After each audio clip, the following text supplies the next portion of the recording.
তুই দে স্যার আয়নি। আচ্ছা মহাজন আপনি রং করেন, আমি দেখতাছি। ये सब क्या देखना पड़ रहा है? अच्छा है मैं अंधा हूँ। মহাজন পার্টিটা এ পড়তেছে, যা করবেন তাড়াতাড়ি করেন। স্যার আসেন আসেন, ভিতরে আসেন, আমার মহাজন ভিতরে আছে। স্যার আসেন আসেন। কি ভাইজান, আইতে কোনো সমস্যা হয় নাই তো? না, আইতে তেমন একটা সমস্যা হয় নাই। বড় গাড়ি নিয়ে আসছি তো, এই রাস্তাটা একটু চিপা। গ্রামের রাস্তা তো চিপা তো একটু এই বই, রোদ নাই বৃষ্টি নাই, ছাতার উপরে মাথা ধরা রাখছেন কি লিগা? আপনার ল্যাঙ্গুয়েজটা মনে হয় একটু উল্টা পাল্টা হইছে। যাই হোক, এই তুমি ছাতা নামাও।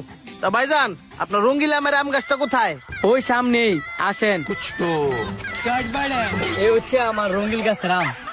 এই গাছের মধ্যে টোটাল 7 রঙের আম আছে। রে ভাই রে ভাই, একটা জিনিস আসেন, 7 রঙের আম গাছ। এই আম গাছ তো আমি আমার জীবনের প্রথম দেখতেছি। সেম নিয়োগ, এই গাছটা আনতে আমার কিনা লয়ে যেতে হইব। এটার থেকে আমি আরো চারা তৈরি করবো, আরো এই রঙিন আম গাছ তৈরি করবো। স্যার যেম নোক এই গাছ আঙ্গুর কিনে নিতে হইব, দেখছেন 7 রঙের আম। আরে আস্তে কত কও, দিবার লাগে হইতে আইসি। বুনা লেলে পরে আবার সমস্যা, দাম বাড়াই দিব। ভাইজান, এই আমের সারাই দিয়ে আম পছন্দ হইছে। আম কেমনে কি? আমের সারা নিবেন? এখন আমের সারা তো আপনার দেওয়া যেত না, নিলে আম নিতে পারবেন। আপনি এটা কোনো কথা কইলেন?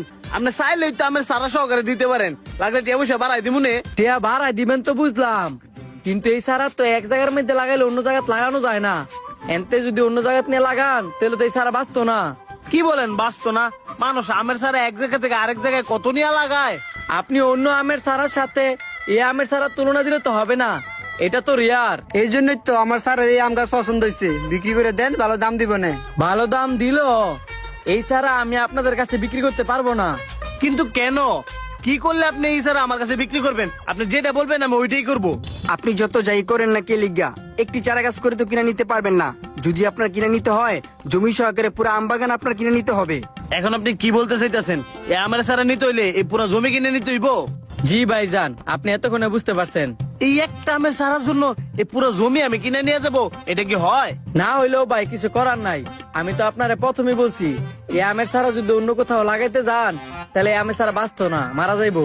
স্যার আম গাছ সহকারে জায়গাটা কিনে নেন, শহরে আমের বীজ নিয়ে পরে জায়গাটা বিক্রি করে দিয়েন।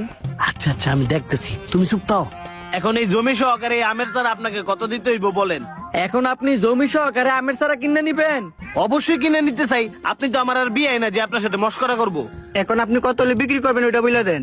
আপনারা যদি এই জমি নেন তাহলে 30 লক্ষ টাকা দিতে হবে। মাত্র 30 লাখ? আমি তো ভাবছি আপনি এই আমের চারার দামে 30 লাখ বলবেন। কি অন্তর, তুমি না কইলে এই আমের চারা কিনতে নাকি 50 লাখ টাকা